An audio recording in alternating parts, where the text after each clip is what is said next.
السلام علیکم. آپ دیکھ رہے ہیں ٹیلز ٹاک. دوستوں، آپ نے ہمارے چینل پر اسکیری ہوم پارٹ 1 دیکھا ہوگا. یہ اسی سیریز کا پارٹ 2 ہے. جنہوں نے ہمیں اپنی سٹوری بتائی ہے وہ مزید لکھتی ہیں کہ میں آپ کو گلشن شفٹ ہونے کے بعد کے حالات بتاتی ہوں. جیسا کہ میجورٹی لوگوں کو لگتا ہے کہ گھر شفٹ ہونے کے بعد حالات صحیح ہو جاتے ہیں، تو ایسا بالکل بھی نہیں ہے. جس دن ہم نے گھر شفٹ کیا اس سے ایک دن پہلے ہم نے مدرسے کے بچوں کو بلوا کر سورہ بقرہ گھر کے ہر کمرے میں پڑھوائی تھی.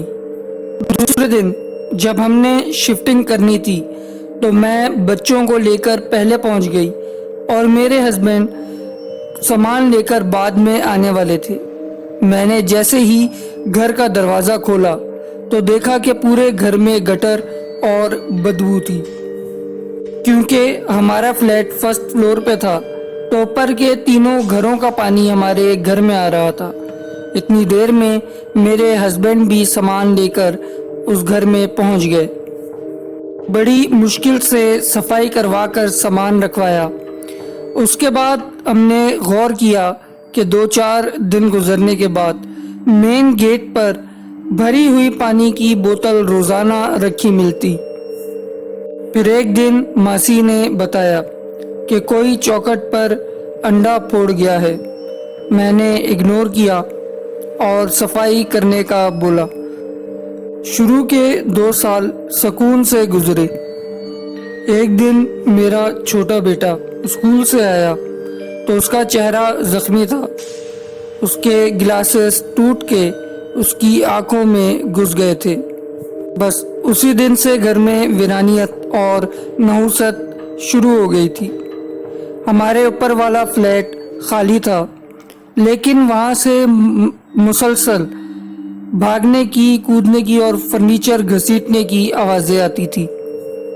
ایک دن مغرب کے وقت میری بیٹی جو اس ٹائم فرسٹ ایئر میں تھی، اس کو کسی کی موجودگی کا احساس ہوا اور وہ ڈر گئی. میں نے اس کو سورہ منزل کا پانی پڑھ کے پلایا. اتنی دیر میں میرے بیٹے کو کوئی پرچھائی دوسرے روم میں جاتی نظر آئی تو اس نے مجھ سے پانی لے کر اس کو ٹارگٹ کیا اور اس پر پانی پھینک دیا، جس کی وجہ سے اس نے میرے بیٹے پر حملہ کر دیا اور اس کی طبیعت خراب ہو گئی. میں نے اس کو منزل کا پانی پلایا تو وہ ٹھیک ہو گیا. وہ رات بڑی مشکل سے گزری کیونکہ گھر میں ویرانیت اور نحوست اس رات بہت محسوس ہو رہی تھی. میں نے ایک عامل کو اپنی بیٹی کو دکھایا جو کہ ڈاکٹر بھی تھے. انہوں نے میری بیٹی سے سوال کیا کہ بیٹا کیا تمہاری کسی سے دشمنی ہے؟ ان کا سوال کرنا تھا کہ میں ہکا بکا رہ گئی کہ اس کی کسی سے کیا دشمنی ہوگی. انہوں نے دم کیا اور ہمیں واپس بھیج دیا اور روزانہ دم کرنے کے لیے بلایا. ہم جب اگلے دن ان کے گھر دم کروانے کے لیے گئے تو ان کے بچوں نے ہمیں منع کر دیا کہ بابا بہت ضعیف ہیں، وہ ان چیزوں کو ہینڈل نہیں کر سکتے. ہم پرانے والے عامل کے پاس گئے جنہوں نے بیٹے کا علاج کیا تھا. انہوں نے بتایا کہ آپ کا مسئلہ بہت بگڑ چکا ہے اور یہ پہلے والا ہی سلسلہ ہے جو اب دوبارہ شروع ہو گیا ہے اور یہ چیز میرے کنٹرول سے بھی باہر ہے. میرا اور میری بیٹی کا یہ حال تھا کہ رات کو سو نہیں سکتے تھے ہم. میرے بچوں کی پڑھائی بہت بری طرح سے متاثر ہو رہی تھی، اسپیشلی میری بیٹی کی. وہ میڈیکل میں جانا چاہتی تھی لیکن وہ پڑھ نہیں پا رہی تھی کیونکہ کبھی اس کو بخار ہو جاتا، کبھی وہ پیپر کرتے کرتے سو جاتی یا کبھی کوئی اور مسئلہ اس کے ساتھ ہو جاتا. ان حالات کی وجہ سے اس کا ڈاکٹر بننے کا خواب بھی پورا نہ ہو سکا. پھر میں نے اس کی منگنی اپنے بھائی کے بیٹے سے کر دی جن کو ہمارے گھر کے سارے حالات پتہ تھے. میرا بھتیجا ایسا تھا جس کو میں نے بچپن سے پالا تھا۔ اس نے یہ معاملہ ایک شخص سے ڈسکس کیا جو عالم بھی تھے اور عامل بھی تھے۔ وہ ہمارے گھر آئے اور انہوں نے بتایا کہ آپ پر کسی نے بہت سخت جادو کروایا ہے، اور پھر انہوں نے علاج شروع کر دیا، اور علاج شروع ہوتے ہی مجھے ہر وقت بدبو آنے لگی۔ میں جہاں بھی جاتی وہ بدبو ساتھ ساتھ جاتی، اور میرے بیٹے کو خواب میں کسی عورت کے رونے کی آواز آتی، اور عامل نے چیک کر کے بتایا کہ یہ کوئی بہت بوڑھا جن ہے جو آپ کے پیچھے لگا ہوا ہے، وہ جادوگر بھی ہے۔ ان کے عمل کے دوران میرے بیٹے نے دیکھا کہ اس کو کوئی انسان نما جانور خواب میں پکڑ رہا ہے۔ رات کو ہمارے گھر کی گیلری میں طوفان برپا تھا، ایسا لگتا تھا جیسے کوئی کھدائی کر رہا ہو۔ صبح اٹھ کے دیکھا تو گیلری کے نیچے ایک سڑی ہوئی مچھلی پڑی تھی جو کہ بالکل سوکھ چکی تھی، اور کچھ ہی دیر میں وہ غائب بھی ہو گئی تھی۔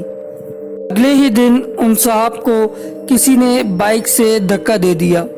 وہ چیز اب ان کو پریشان کرنے لگی تھی، اسی وجہ سے ان کا علاج بیچ میں ہی ادھورا رہ گیا۔ ہمیں کسی اور عامل کا پتہ چلا تو ہم حالات کے ستائے اس عامل کے پاس چلے گئے۔ ان کے بارے میں مشہور تھا کہ جنات ان کا نام سن کر بھاگ جاتے ہیں۔ ان کے پاس گئے تو انہوں نے بتایا کہ کسی نے مجھ پر جان سے مارنے کا عمل کیا ہے۔ انہوں نے علاج شروع کیا تو پڑھائی کے لیے 2 دن مانگے۔ وہ 2 دن مجھ پر اور ان عامل پر بہت برے گزرے۔ میں جب سونے لیٹتی تو مجھے تکیے میں سے آوازیں آتی، ایسا لگتا کہ کوئی سر کے پاس کھڑا جادو کر رہا ہے۔ میرے بیٹے اور بیٹی کو گھر میں کوئی کالی سی چیز نظر آتی، اور پھر جب میں عامل کے پاس گئی تو انہوں نے مجھے بتایا کہ ان کو ڈاکٹر نے بولنے سے منع کر دیا ہے، کیونکہ میں نے دیکھا تھا کہ ان کی حالت بہت خراب ہو گئی تھی۔ میں نے اپنی بیٹی کا پرائیویٹ BA میں ایڈمیشن کروا دیا۔ انہی چکروں کی وجہ سے ہمارے گھر سے ایسی جگہوں سے چیزیں ملتی جہاں کا وہم و گمان بھی نہ ہو۔ کبھی ڈائننگ کے نیچے سے کسی مردہ جانور کا سر ملتا تو کبھی صوفے کے پیچھے سے ہاتھ ٹوٹی گڑیا، کبھی کپڑے کٹ جاتے تو کبھی کپڑوں پر خون کے دھبے لگ جاتے تھے، اور کبھی گھر سے گوشت کے ٹکڑے ملتے۔ یہی سب ہو رہا تھا کہ میری بیٹی کی منگنی کو 4 سال ہو گئے اور اس کی شادی کا وقت آ گیا، اور شادی کا وقت آتے ہی پریشانیاں اور بڑھ گئیں۔ دوستوں، یہ تھا پارٹ 2 اسکیری ہومز کا۔ اگر آپ کو ہماری ویڈیوز پسند آ رہی ہیں تو ہمارے چینل کو سبسکرائب کریں اور بیل کے آئیکن کو لازمی پریس کریں۔ ویڈیو کو لائک کر کے کامنٹس میں آپ ہمیں اپنی رائے سے آگاہ کر سکتے ہیں۔